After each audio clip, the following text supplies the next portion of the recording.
बाबू भैया बहनी लोगन के राम राम और हमरे बुढ़ऊ चाचा लोगन के प्रणाम। आज हम आप लोगन के पढ़ावे जात बानी मोल के कॉन्सेप्ट। तो ध्यान से सुनल जाई। आज हम आपके पढ़ाई मोल कॉन्सेप्ट और वो भोजपुरिया अंदाज में। पूर्वांचल के भैया लोग, यूपी और बिहार के वाले भैया लोग, जोरदार आप लोगन के लिए तो वीडियो बा। हम सूर्या सर आपके बनावे लाते हैं मोल के कॉन्सेप्ट।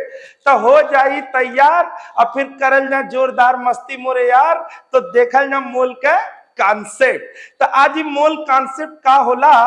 ई मोल जो चैप्टर हवे लइका लोगन पढ़े ने बाल बाल मोल में हो जाले गोल। तो आज देखल जाए मोल में काहे हो जाले लोग गोल। तो बाबू भैया हम आपके बतावल चाहता नहीं ई मोल होला का। सबसे पहले लइका जब 11 में पहुंचल है तब सबसे पहले चैप्टर आवाला मोल कॉन्सेप्ट देखते हो जाला दिमकवा गोल। तो चल देखल ना मोल के कॉन्सेप्ट। तो देखो बाबू हम सबसे पहले लिखत आनी मोल। ई का होला मोल, ठीक है ना। ए बाबू तू बतावा मोल का होला। तो लइका बोलते नहीं हमें कि मोल का होला, ठीक है। अतः सुनल जा हम बतावत नहीं आपके मोल का होला। अरे मोल जनले से पहले हमके ई बतावल जा कि ई किलो का होला। ये बाबू ई किलो का होला हो, ई मीटर का होला। ई देखो ई किलोग्राम हो गए, है मीटर हो गए, हई हो गए लीटर, हई हो गए दर्जन। अब मान लीजिए आप तरकारी खरीदने जाते हैं ना, समय मार्केट में सब्जी उब्जी लेवे जाते हैं तरकारी शाम के समय, तो आलू खरीदे जानी तो का कहनी, ए भैया अरे तनी 1 किलो आलू दे दो हो, 1 किलो आलू, आधा किलो टमाटर, 1 पाव भिंडी, 100 ग्राम धनिया, मरचा, लहसुन, 100 ग्राम, 250 ग्राम, 1 किलो सेब, संतरा, ई कुल खरीदे नहीं ने। अरे ई कुल खरीदल जाला तो कैसे खरीदल जाला। अरे भैया किलो के, ग्राम के, मिलीग्राम के, यह कुल सब दुरुपयोग कइल जाला। तो हमन के भार टाइप के जो सामान होला उमें खरीदल जाला, कहल जाता वेट। हई किलो जोन हवे ई वेट के यूनिट होला। यानी कि अगर हमके सब्जी खरीदे बा, फल फूल खरीदे बा, तो हम लोग के में खरीदल जाला, वेट के टर्म में खरीदल जाला। तो हम कहली न किलो। अरे सारा दुनिया जानता किलो को मने का होला। किलो मने सब्जी तरकारी और कारी बुझ रहे न, उ कुल खरीदे जानी आप लोग, तो यह कुल में खरीदे नहीं। हाई देखी मीटर हो गई चाहे किलोमीटर हो गई। अरे किलोमीटर हो गए, सेंटीमीटर हो गई, मिलीमीटर हो गई, सब केहू जानता। अरे पैंट बुशर्ट का कपड़ा खरीदे जानी जब दुकानी तो का कहली, ए भैया 2 मीटर पैंट दे दो हो, 3 मीटर शर्ट का कपड़ा दे दो। कब दुकानी पे आप लोग गईली ये तर कहली, ए भैया 4 किलो पैंट 5 किलो शर्ट दे दो। चाहे कबो ये तर कहल गई बा 4 लीटर पैंट 5 लीटर शर्ट कपड़ा, कि 4 दर्जन पैंट 5 दर्जन शर्ट कपड़ा, कबो ना कहली न। कौनो सामान खरीदे जाइल जाला 4 मीटर, 3 मीटर, 2 मीटर, मीटर में कपड़ा खरीदाला। और छोड़ी मान ली आप जो न फिटफिटहिया गाड़ी से जाइल जाता और घर से फोन आ गई, ले बाबू कहाँ पहुंचला हो, ते आप लोग का कहेली, अरे पापा 4 किलोमीटर चल गई बानी, 5 किलोमीटर और जाए के बा। कबो अपने पापा से ऐसा बतौली जा कि ए बाबूजी अरे 10 लीटर गईली हो, 20 लीटर और जाए के बा, ऐसा कहल जाला, कबो नहीं कहल जाला। चाहे कबो ऐसा कहली, ए पापा अरे 10 दर्जन चल जानी, 20 दर्जन और जाए के बा, नहीं ने। अरे कबो ऐसा नहीं कहल गई हो कि ए पापा अरे 10 किलोग्राम चल रही, 20 किलोग्राम और जाए के बा। एकर मतलब आप बुझता नहीं आप लोग का कहल जाता। अरे एकर मतलब सोची भइल कि हई किलोमीटर होगा चाहे मीटर, ये खाली एक चीज नाप सकेले, उ है का डिस्टेंस। डिस्टेंसवा के अलावा, दूरी के अलावा और कुछ बता ही नहीं सकेले। यानी कि मीटर होकर चाहे किलोमीटर, वो सिर्फ का नपी है दूरी। है देखल ना, चाहे लीटर होके, चाहे मिलीलीटर होके, चाहे सेंटीमीटर क्यूब होके या मीटर क्यूब होके, ये सिर्फ और सिर्फ का नाप सकेले वॉल्यूम। मान लीजिए गुआला भैया है, सुबेरे सुबेरे समय में दूध लेके आइले, तो का कहली केना दूध चाहिए गुआला जी से कबो कहली भैया 4 दर्जन दूध दे दो, चाहे किलोग्राम दूध दे दो। एक गुआला भैया 4 किलोमीटर दूध ना पी दो, कबो ऐसा कहली आप लोग नहीं न। आप सब लोग जानता नहीं कि दूधवा अगर लेवे के बा तो लीटरवे में लियाई, चाहे आधा लीटर, चाहे पौने लीटर, चाहे 2 लीटर, कबो आप लोग ऐसा नहीं कहली एक वाला भैया 4 किलोमीटर दूध ना पी देव हो, ऐसा कबो कहल जाला, कबो नहीं कहल जाला ने। तो एकर मतलब का भइल, एकर मतलब भइल कि लीटर से हम का नाप सकेली, खाली वॉल्यूम नाप सकेली। अब देखी बाबू दर्जन, दर्जन, अरे दर्जन का उपयोग आप लोग कहाँ करेनी?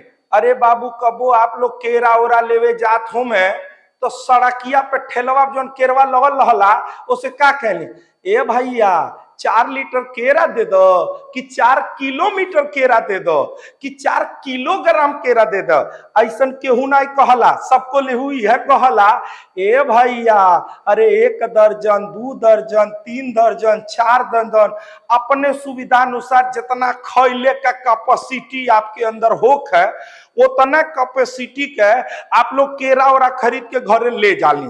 तो देखी बाबू है सब जौन है किलोग्राम, मीटर, लीटर और दर्जन, ये सब के सब जौन है का है यूनिट है, एक मात्रक है। हम नाम दहली किलोग्राम के, मीटर के, लीटर के आ दर्जन के, इस सब का सब जो है ना का है, इस सब का सब जो है बबुआ यूनिट है, यूनिट मात्रक है। अब देखल ना किलो सिर्फ का नाप सकला वेट, मीटर से क्या बतावल जाए आप खाली डिस्टेंस, और लीटर से क्या बताया जाएगा बलुमवा, और दर्जन से क्या बताया जाएगा नंबर। ए बाबू कबो लीटर से डिस्टेंस नपले बाटा, दूरी बतौले बाटा 4 लीटर चलनी, 5 लीटर चलनी, कबो लीटर से आप जो है वेट नपले बानी। बाजारे में गईली कहली ए भैया अरे 4 लीटर आलू दे देबा हो, 4 लीटर आलू, 3 लीटर प्याज, 1 लीटर धनिया, 1 लीटर कुछ भिंडी, ऐसा कबो कहले पानी नहीं न। आप जब वो बाजारे में सामान खरीदे जानी हमेशा किलोग्राम, ग्राम, मिलीग्राम, यह सबका दुरुपयोग कई जाला। कभी भी आप लोग लीटर के, मीटर के, दर्जन के दुरुपयोग नहीं कई जाला। एकर मतलब बुझली आप लोग का कहल चाहता नहीं, एकर मतलब ही कहल चाहता नहीं न कि अगर किलोग्राम है तो सिर्फ का नापी वेट, किलोग्राम कहेला हम तो खाली वेट के हई, हम केहू और के हो नहीं सकेली, हम तो खाली वेट के हई। ऐसे जब मीटर के बारी आवला तो मीटर कहला भैया हम तो खाली दूरिया नापब, हमसे कोनो और काम नहीं करावल जा, हम खाली दूरी नापब, हम कबो वेट नहीं नाप सकेली, हम कबो वॉल्यूम नहीं नाप सकेली, और ना हम कबो नाप सकेली नंबर। जब बारी आई लीटर के तो लीटर कहला देखो जैसे ई लोगन एकदम फिक्सिया ले बाटे, किलोग्राम कहता ना हम तो वेट के हई, ऐसा मीटर कहता ना हम तो डिस्टेंस का हई, तो हमहू कहब हम तो केकर हई, हम बलुमवाक हई, केकर हई बलुमवाक हई। हाँ हाँ। आ दर्जन का कहता है, अरे जब तू लोग अपन अपन चुन के बैठ गई बाटो तो हम कैसे जाई बोल गे, हम हई नंबर के, हम तो नापब तो नंबर वे नापब। ए बाबू अरे दर्जन में कितना होला हो, अरे दर्जन में होला 12। अब चाहे एहवा नापो, चाहे गोरखपुर के ओर्रे जाके नापो, चाहे महाराजगंज में जाके नापो, चाहे कुर्सी नगर जाके नापो, चाहे देवरिया, चाहे संत कबीर नगर, चाहे बस्ती, कहूं के ठेला पे खरीद लेबो तो खरीदले में एक चीज मिली, एक दर्जन में केना 12। अरे उ तो अपन टैलेंट होला, एक दूगो हर बार बिचला लेला तो बिचला के 12 से 13 कैला, लेकिन दर्जन में हर जगह केना होला बाबुआ 12। चली तो इतना बात तो आप लोगों के समझ में आ गई होई। दरअसल का है बाबू है किलो हो गया, मीटर हो गया, लीटर हो गया, दर्जन हो गया, ये जितना भी यूनिट बा इस सब हमन के डेली लाइफ में यूज आवल कराला। रोज डेली लाइफ में हम लोग सब्जी खरीदते हैं, कपड़ा खरीदल जाला, सामान खरीदल जाला, गाड़ी मोटर से आई जाला जाइल जाला, केरा उरा खरीदल जाला, इस सब हमन के रोज उपयोग में आवता। यही मारे हमन के साथे फैमिलियर बानी। केहू कोई दलक किलो तो सुनले में अजीब नहीं लगी, समझ रहे न? अरे जब कहलस किलो, मीटर, लीटर, दर्जन, ये सब रोज सुनल जाता, तब बच्चा बच्चा जानता। उ लड़का जो एलकेजी में पढ़ता हूँ के पता बा 1 किलो में कितना आलू, 1 किलो में कितना टमाटर, कितने सब बुझता। तो देखो बाबू, ये सब जितना यूनिट है, ये सब हमन के डेली लाइफ में यूज में आवता। यही मारे हमन के सब केहू एकरे साथे फैमिलियर बानी। अब देखी बात कई चाहता नहीं हम मोल के, सुना कहानी ए मोर भैया खास मोल का। मोल का होला बेटा? जैसे किलो, जैसे लीटर, जैसे मीटर, जैसे दर्जन होला, वैसे हमारे ही होला मोल। मोल का है तो कहल जाला mole is the unit of amount of substance. किसी भी सब्सटेंस का नपले का एक का है यूनिट है। पहला बात भैया, कौनो सब्सटेंस बा ओकरे नपले का एगो का है यूनिट है। और देखल ना भैया, ए यूनिट का सबसे बड़ा खासियत का बा, हम बता देते हैं आपको। मैं आपको बल्ला दे रहा हूं कि मोल एक ऐसी यूनिट है जैसे हम लोग नापते हैं वेट, और का नापल जाला वॉल्यूम, और का नापल जाला नंबर। भैया हो, आज तकले ऐसन कोनो यूनिट आप सुनर लाई गईल हुई? अरे बाबू, कौनो ऐसन यूनिट के नाम बतावल जा जो एक साथे 3-3 चीज नापत होक है। ऐसन कोनो यूनिट बहन तकले नहीं बनल बा। अब बनल बा तो बतावल जा कि कौन ऐसन यूनिट बनल बा। हम कहली किलो, ई कहलस हम ते खाली वेट नापब। हम कहली लीटर, ई कहलस हम ते खाली वॉल्यूम नापब।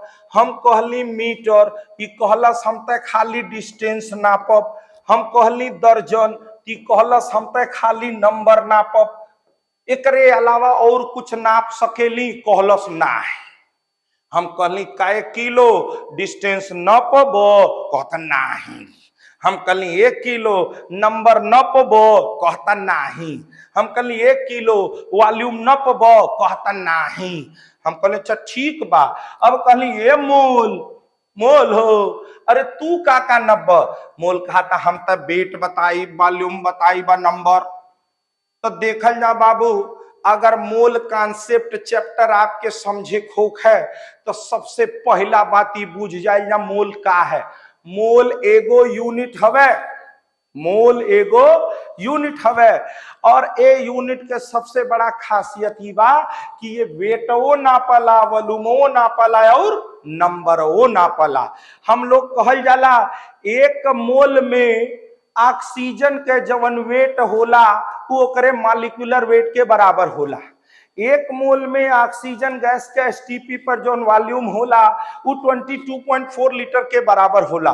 1 मोल में ऑक्सीजन के जो मॉलिक्यूल होई वो अवोगाद्रो संख्या के बराबर होई। तो आप देखल ना, तो हम मोल से वेट बताओनी, मोल से आपके बतौनी वॉल्यूम, और मोल से बतौनी आपके नंबर। तो एक बात अपने दिमाग में बैठा दे, मोल हमन के डेली लाइफ में यूज में नहीं आवाला। काहे यूज में नहीं आवाला?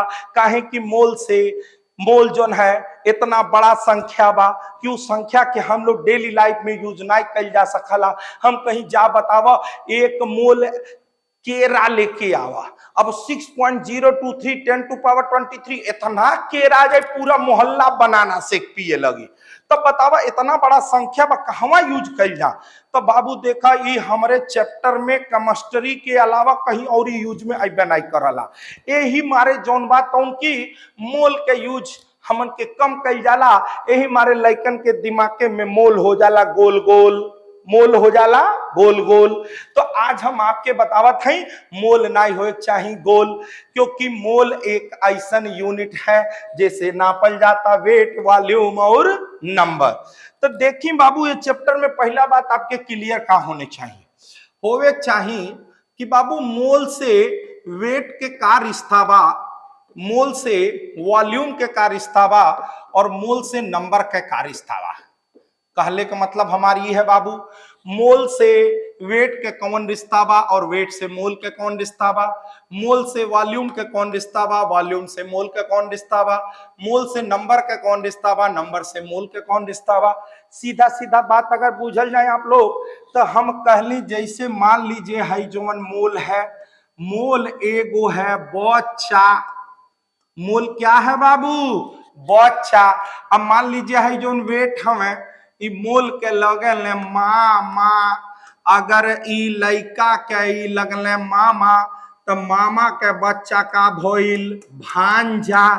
ई मामा तो इनकर का भइल भांजा, ई मामा भांजा का रिश्ता तय हो गई। फिर हम कहली ई है वॉल्यूम, वॉल्यूम अगर मान ले मोल के ई लगल चाचा, मोल के लगल चाचा तो ई का लगी है भतीजा, भतीजा। ये चचा तो ये इनके का हो गए भतीजा।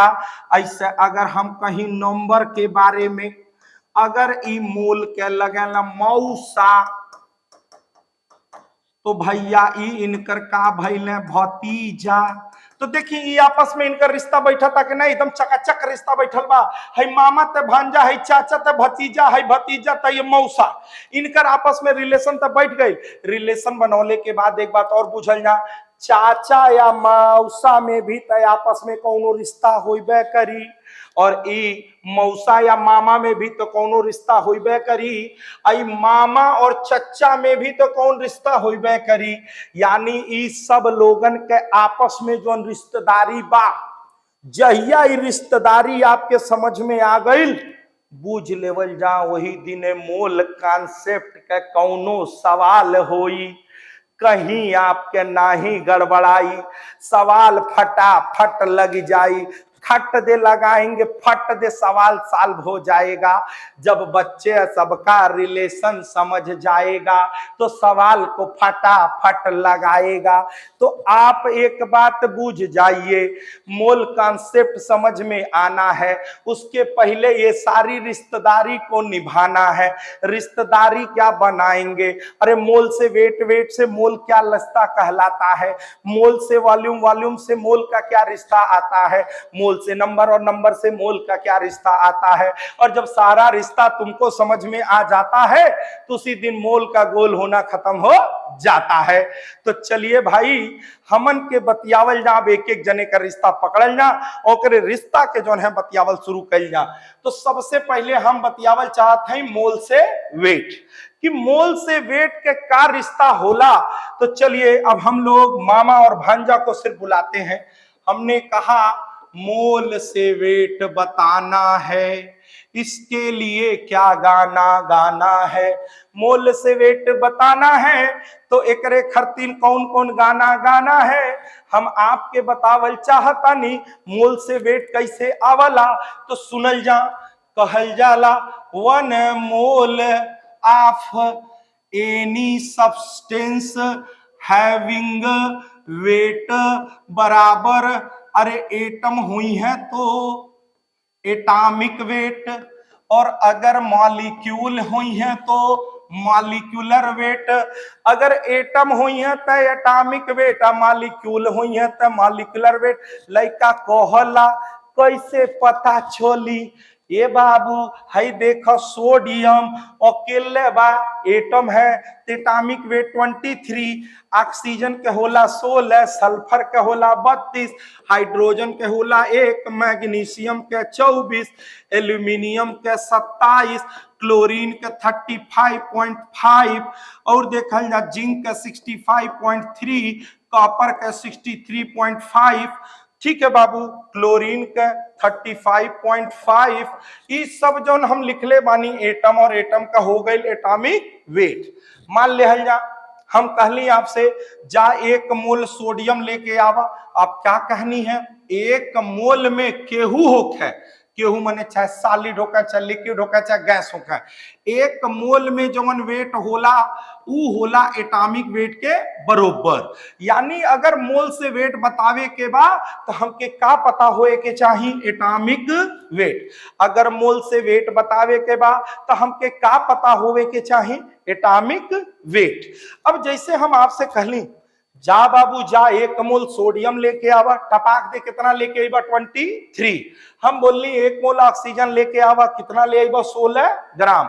हम बोलनी 1 मोल सल्फर लेके आवा, कितना लेके आवा 32 ग्राम। हम बोलनी 1 मोल एल्यूमिनियम लेके आवा, कितना लेके आवा 27। 1 मोल मैग्नीशियम तो 24। हम कहली आपसे 1 मोल आलू लेके आवा, अब नहीं बोलबो, अब काहे नहीं बोला तारा, ए मारे नहीं बोलत हवा कि तोहके पते नहीं खे कि आलू एटम होला कि मॉलिक्यूल। हम बता देली आलू के मॉलिक्यूलर वेट 50 है। अब हम तो से कहीं 1 मोल आलू लेके आवा तो कितना ले आइबो 50। हम कहली 1 मोल लौकी लेके आवा, लौकी खइबो ढेरला मेरे लौकी, तो लौकी के एटॉमिक वेट पता रही तब न। और लौकी के हम कोई दनी बाऊ 70, तो कितना लौकी लेके आइबो 70, ठीक है ना। तो ले दे के बात यहाँ पे फरियाद बा कि 1 मोल में अगर कोनो चीज के वेट बतावे के बा, अगर एटम हवे तो एटॉमिक वेट, आ मॉलिक्यूल होई तो मॉलिक्यूलर वेट। सीधे से बात निकल के आ गए। अब देखल नहीं सब एटम लिखले बाटे एटॉमिक वेट के बराबर हुई। मॉलिक्यूलर वेट के बात कैला, मान लियल जा है H2O हवे, H2O के 1 गुणे 2 धन 16 बराबर कितना हो गया 18।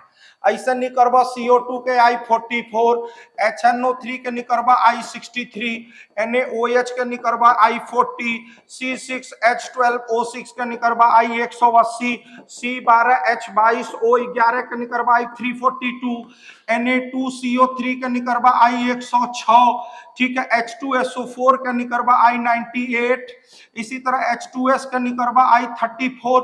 इस सब कुला का है मॉलिक्यूल। अब हम कहीं 1 मोल NaOH ले आओ तो मॉलिक्यूलर वेट के बराबर कितना हो गया 40।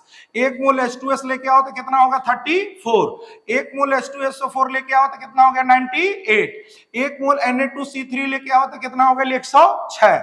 1 मोल शुगर लेके आओ चीनी तो कितना ले 342। यानी ले दे के बाद बाबू यहीं पे फरियाता मोल से अगर वेट बतावे खोई तो आपके मॉलिक्यूलर वेट या एटॉमिक वेट पता होए के चाहिए। अगर एटॉमिक का मॉलिक्यूलर वेट पता हुई तब आप मोल से वेट बता सकल जाला। चलिए तब हम एक फार्मूला निकाल के आपके बताओ थी। हम लिखली 1 मोल सोडियम के वेट।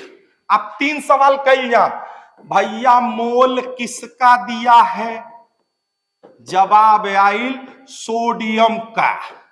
फिर पूछल ना सोडियम क्या है, तो जवाब आइल एटॉमिक, एटम है। का है भैया एटम। अगर एटम है तो एटम का कौन सा वेट लेंगे, कौन सा वेट लिया बाबू, तो आइल जवाब एटॉमिक वेट।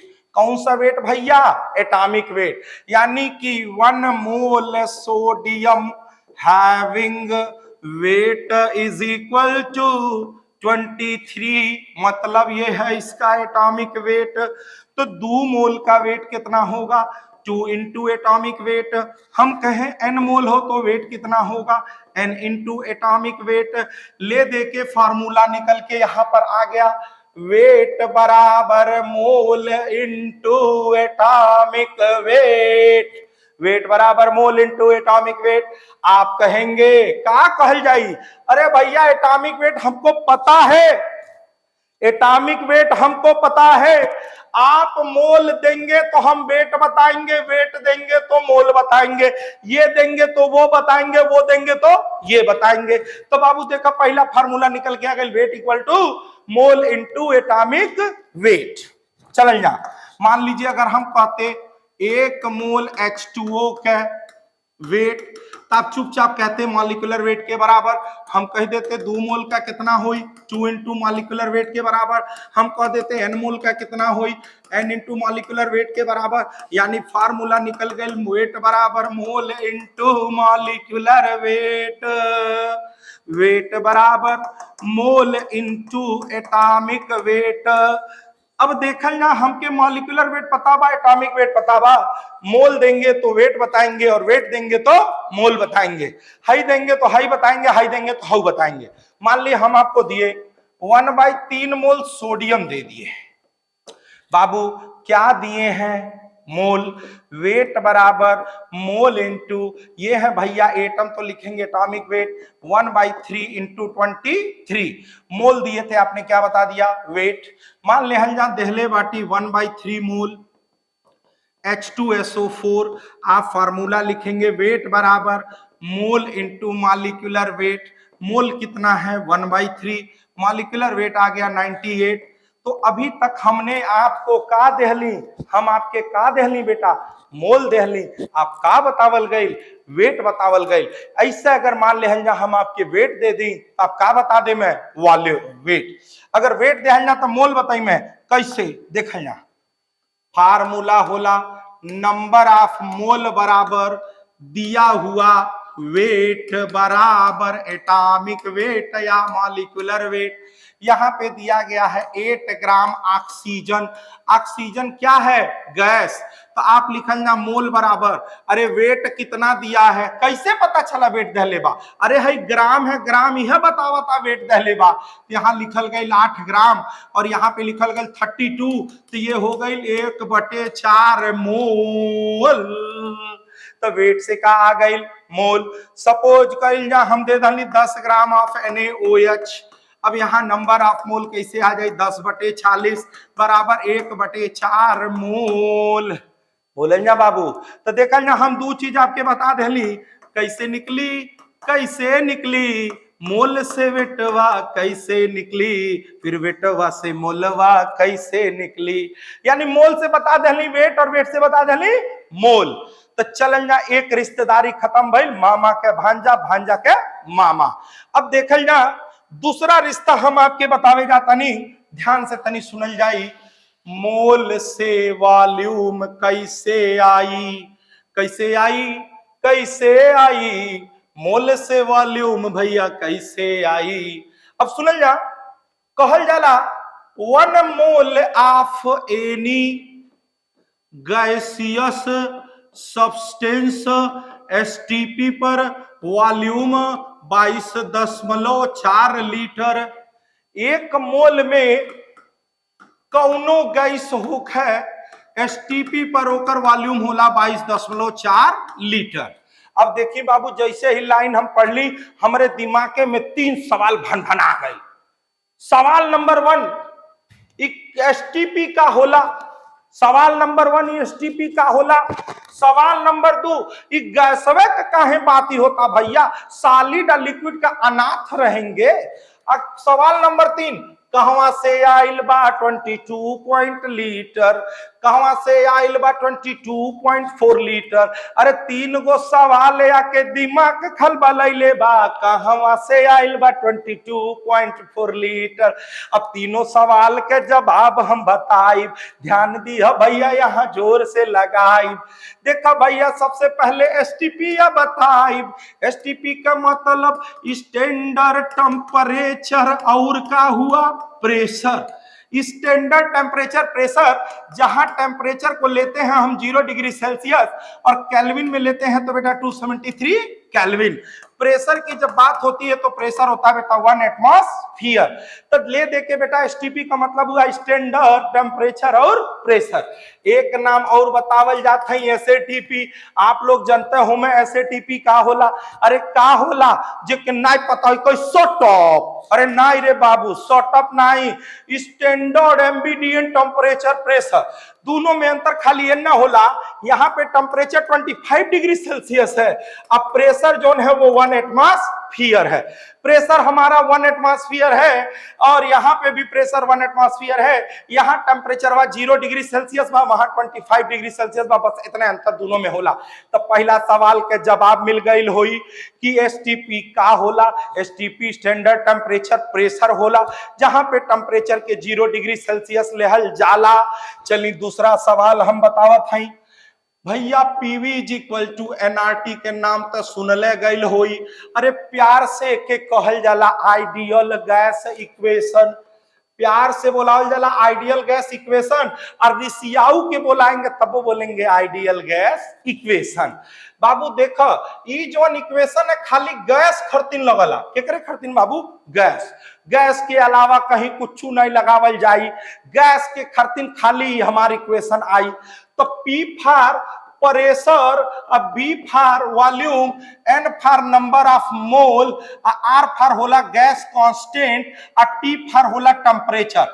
बाबू टेम्परेचर हमेशा केल्विन में होला, लइका पूछता ई गैस कांस्टेंट का होला। R के वैल्यू डिपेंड करला यूनिट पे।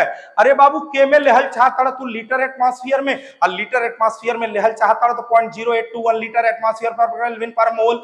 फिर मान ला अगर कैलोरी में लेहल चाहता तो 2 कैलोरी पर केल्विन पर मोल, और जूल में लेहल चाहता तो 8.314 जूल पर केल्विन पर मोल। यहां पर बाबू अगर ये एटमॉस्फेयर में बा, लीटर में बा, तो एक वैल्यू आर के लिए आई 0.0821 लीटर एटमॉस्फेयर पर केल्विन पर मोल। अब देखल जा बाबू, ये आइडियल गैस इक्वेशन है। हम कहली 1 मोल गैस एट एसटीपी, तो नंबर ऑफ मोल कितना भइल 1, और टेम्परेचर कितना भइल 273 केल्विन, और प्रेशर कितना भइल 1 एटमॉस्फेयर। तो वॉल्यूम इक्वल टू का आ गइल nRT अपॉन P, और नंबर ऑफ मोल A 0.0821, और टेम्परेचर 273, और प्रेशर हो गइल 1, और वॉल्यूम आ गइल यहाँ पे 22.4 लीटर। अब देखल जा 3 सवाल पूछले रहली, अब तीनों के जवाब आ गइल बा। अरे ई भैया 22.4 लीटर कहवा से आइल बा, कहवा से आइल बा, कहवा से आइल बा। 22.4 लीटर आइडियल गैस इक्वेशन से आइल बा। ई गैस इक्वेशन खाली गैस के खातिर लगावल जाला, तो ई जोन वैल्यू आवता ई कोने के खातिर आवता, ई वैल्यू खाली अपन गैस के लिए आवता। सुनल जा ध्यान से।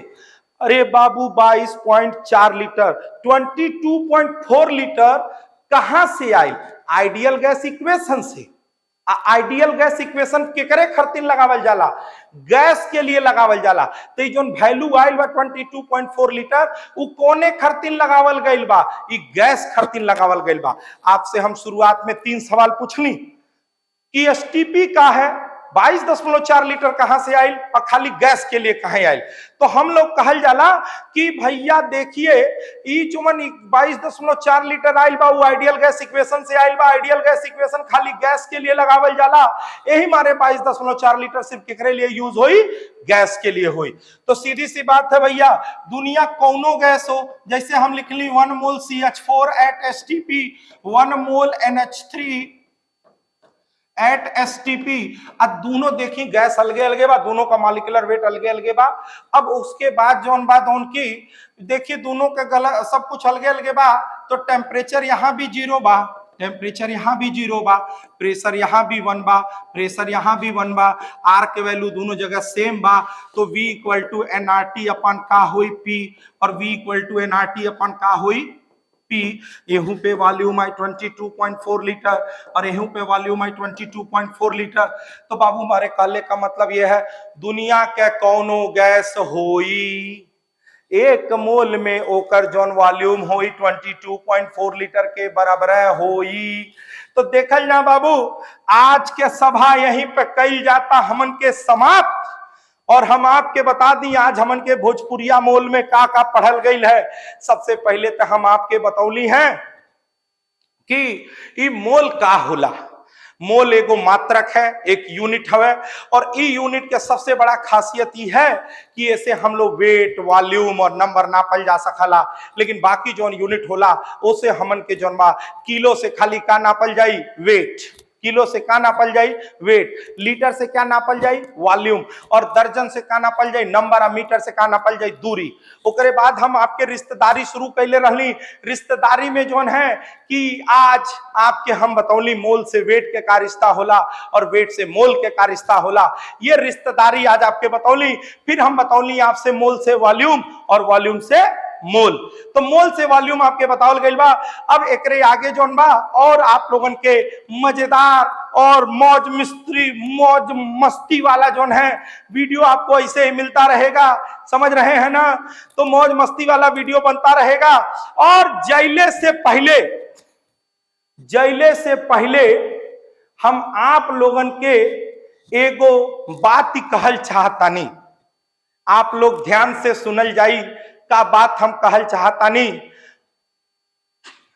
दिस message is specially to my NEET aspirant who are not scoring the good marks in this NEET examination, don't lose your hope. Work hard, go ahead, and God give you the best opportunity that you have to grasp. Always remember one thing, that your present situation is not your final destination. The best is yet to come. Always remember, my NEET aspirant. Okay, all the best and just rock. All the best.